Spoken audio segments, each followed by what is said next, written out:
Son las 7 de la mañana, 32 minutos, tiempo de conversar con el asambleísta José Luis Vallejo. José Luis, ¿cómo va? Buen día.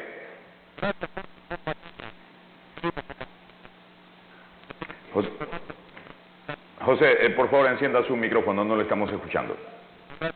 No sé si ahí me escucha. ¿Está bien, ahora no? sí. Perfecto, muchas gracias. Un buen día, decía a los amigos, amigas de la provincia de Manabí. Siempre un gusto estar compartiendo con ustedes y presto pues a iniciar el diálogo, mi estimado. Precisamente usted es parte de la Comisión de Seguridad de la Asamblea Nacional, que ha recibido de manos del presidente de la República, Guillermo Lasso, el proyecto de ley orgánica de seguridad integral y fortalecimiento de la fuerza pública. ¿En qué medida cree que esto ayude a paliar los niveles de inseguridad que estamos viviendo en el país? Bueno, dejemos en claro una cosa. Los expertos, los comparecientes, todas las personas que han analizado el problema de seguridad, por un lado, coinciden en que en este momento la urgencia de la acción no necesitan expresamente un nuevo marco jurídico. Es decir, no es cuestión de leyes en este momento, por un lado. Por otro lado, la seguridad tampoco es únicamente esa visión de lo policial, de las armas, de las instituciones que guardan el orden público. La seguridad es un concepto más amplio que incluye pues la Constitución, esa noción de seguridad integral en la que se abordan también temas como transversales, ¿no? Y sociales, pero importantes, como la educación, la salud, los derechos, entre otros, incluso la seguridad en temas del ambiente. Por eso los riesgos, y lo hemos visto lamentablemente en estos últimos días en la ciudad de Quito, y mi solidaridad de paso para los ciudadanos quiteños y familiares que han sido víctimas del aluvión, lo hemos visto que también son temas que no se deben dejar de lado. Entonces, estas dos cosas, por un lado, nosotros las ponemos en la mesa de discusión. Sin embargo, como una conclusión rápida final de nuestra tarea, nosotros no vamos a hacer la traba ni el bloqueo que aparentemente el Ejecutivo dice. Nosotros vamos a dar trámite, si es que eso les tranquiliza, si es que eso les asegura, pero poniendo en consideración, pues, obviamente los requerimientos y criterios técnicos que todo proceso de ley debe seguir, ¿no? El uso de la fuerza ya existe. En el 2014, pues, un acuerdo ministerial del Ministerio del Interior 4472 ya regula el uso de la fuerza con los criterios específicos. José, si estas leyes existen, si estos reglamentos existen, o están mal redactados, o están en letra muerta, o los administradores de justicia simplemente no los consideran.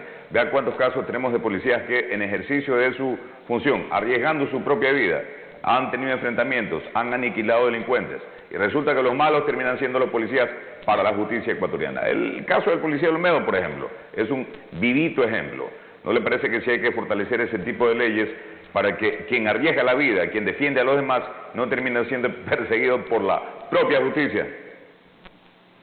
Sí, yo diría más bien que de las opciones que usted puso es la no aplicación, por un lado, ¿no?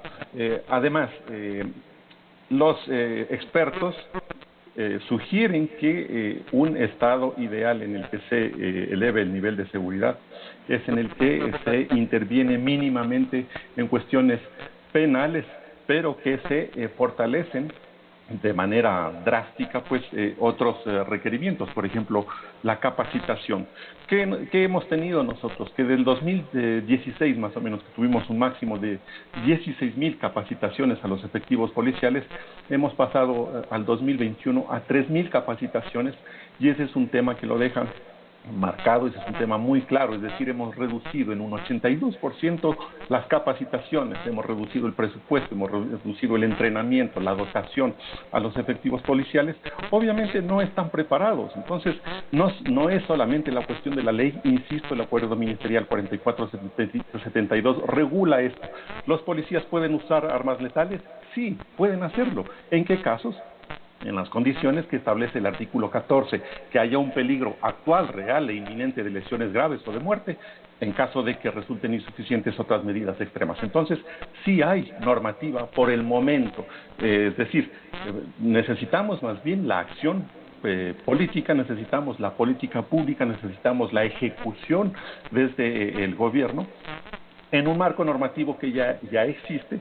Si, mientras tanto, mientras el gobierno actúa, que es lo interactivo, si necesitamos modificar, perfeccionar, cambiar leyes, lo haremos, pero no esperemos a que primero estén las leyes y después a actuar, porque sí existe, insisto, un marco normativo para que los efectivos policiales hagan el uso progresivo de la fuerza. Es más, en la comisión a la que yo pertenezco, hay ya una subcomisión conformada por las asambleístas María del Carmen Aquino, Rodrigo Fajardo, Patricia Núñez, Jorge Pinto y Geraldine Weber, que pues están analizando expresamente este tema, ¿no?, del uso progresivo de la fuerza. Nosotros ya hemos visto las comparecencias, los documentos, los expertos, los análisis, etcétera, pero esto lleva un proceso, ¿no? En definitiva, el gobierno debe actuar, la Asamblea cumple su rol. Si es que hay que modificar o perfeccionar leyes, lo haremos y lo estamos haciendo, y no solamente con la ley del uso progresivo de la fuerza. Nosotros tenemos 9 grandes ejes que los estamos trabajando: defensa, ciberseguridad, seguridad privada, el uso progresivo de la fuerza, de desarrollo fronterizo, entre otras cosas, porque recordemos, la calidad de vida de las personas tiene incidencia directa en la baja de los niveles de delincuencia y de inseguridad. Entonces, ya que están en ese plan de trabajar en leyes, obviamente no nos referimos únicamente a la propuesta del gobierno, sino a otras que ustedes por iniciativa estén desarrollando. ¿Se ha considerado dejar de ser tan complacientes con los delincuentes? Porque antes teníamos el buen comportamiento, teníamos el 2x1, ahora tenemos la prelibertad. Es decir, siempre nos estamos inventando algo para favorecer al delincuente. En otros lugares, uno sabe que existen, obviamente, este tipo de posibilidades de recuperar una libertad condicional antes del cumplimiento total de la pena. Pero son penas de 70 años, de 80 años, y el tipo sale luego de 30, 40. Acá ponemos penitas de 15, 20, y a los 5 años están en la calle. Vemos cómo delincuentes avesados, con crímenes comprobados, jovencitos, terminan otra vez en las calles. ¿Hay cómo endurecer eso? Bueno, la ley yo creo que no es complaciente con nadie, manda, prohíbe o permite de los principios básicos. Yo creo que es de aplicación universal. Aquí tenemos que ver más bien los derechos que todos, absolutamente todos tenemos. Aquí la cuestión primero es la visión que puede tener un gobierno y la política que ejerce un gobierno, y sobre todo el Ejecutivo en cuanto... Perdón, José, tengo que interrumpirlo. No hablo del gobierno, hablo de la Asamblea. Ustedes elaboran leyes que son muy permisivas con los delincuentes, a eso me refiero. Yo también me refiero a las leyes, y a eso iba. El gobierno de Lenín Moreno desmanteló el Ministerio de Justicia, el Ministerio Coordinador de la Seguridad, el Ministerio del Interior. Hicieron hoy el Ministerio de Gobierno convirtiéndolo en todólogo. Y el todólogo pues no puede hacer nada, o quiere hacer de todo y nada lo logra hacer bien.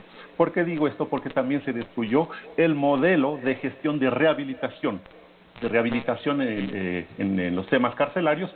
Hemos visto las crisis carcelarias, hemos visto las masacres carcelarias. Había un modelo de gestión, ese modelo de gestión no existe, y allí la política criminal también es expresa. No se trata de necesariamente de proponer penas más altas o años de prisión más altos. No es necesariamente eso. Hay que tener una visión más amplia, más global, decía, de tal manera que los centros de rehabilitación cumplan su rol. Más bien es, en algunos casos, la no aplicación de la ley, el abuso de ciertas figuras, por ejemplo, de la prisión preventiva, eso también es gravísimo, el desmantelamiento de la infraestructura de los centros de rehabilitación, ¿no es cierto?, la pérdida incluso de soberanía, se habla de eso en algunos lugares específicos de centros de rehabilitación, es decir, no es el Estado el que ejerce soberanía, sino que son ya grupos delincuenciales. Entonces el uso legítimo de la fuerza ya pasa a manos de la delincuencia como un uso ilegítimo de ese poder. Entonces no solamente son las leyes y obviamente pues las que se construyen, las que se están construyendo y las que se construirán, tienen que velar sobre todo por el bienestar de toda la ciudadanía, por los derechos de todos. Recordemos que una persona privada de libertad... José, cuando hablamos de los derechos de todos, lamentablemente siempre se termina poniendo el derecho de los delincuentes por encima de la gente honesta. Y coincidimos en muchas cosas. Pero sigue siendo una utopía esto de la rehabilitación, y más allá de que en su visión este gobierno o el anterior hayan desmantelado el aparataje que durante el correísmo se armó. ¿Es que acaso durante el correísmo entraba un delincuente por sicariato y salía sanito a fabricar sillas de madera y a ganarse la vida honradamente? Tampoco. Mire, los indicadores son los mejores discursos que nosotros podemos tener. El dato mata relato. En el 2007 había 18 homicidios violentos por cada 100.000 habitantes. En el 2006 bajamos casi a 5 homicidios violentos por cada 100.000 habitantes. Hoy, lamentablemente, tenemos ya 13 homicidios violentos por cada 100.000 habitantes. Entonces, eso es resultado, independientemente de la visión política, independientemente de que les guste o no les guste aceptar, eso es un dato. Y así tenemos más de 50 datos en seguridad, como el que le dije de la capacitación, que hemos reducido en un 82%, y si vamos acumulando el resto de datos, el resto de indicadores, pues lamentablemente hemos visto que hay un deterioro gravísimo, dramático, y ese deterioro se debe primero a la negligencia de los gobiernos, a la inacción, a la falta de visión política. Es más, la misma ministra de gobierno, pues, ha aceptado públicamente que de seguridad no conoce nada. José, yo les escucho muy seguido repitiendo eso, pero tengo que recordarle que lamentablemente sea una mala práctica de varios gobiernos, pero tengo que recordarle que en el gobierno del señor Correa se nombró como ministro de Defensa a un poeta. No sé qué tan preparado habrá estado el señor Javier Ponce, que estaba dedicado a escribir libros, a manejar la defensa de un país que en ese momento tenía una frontera muy caliente, que era la frontera norte.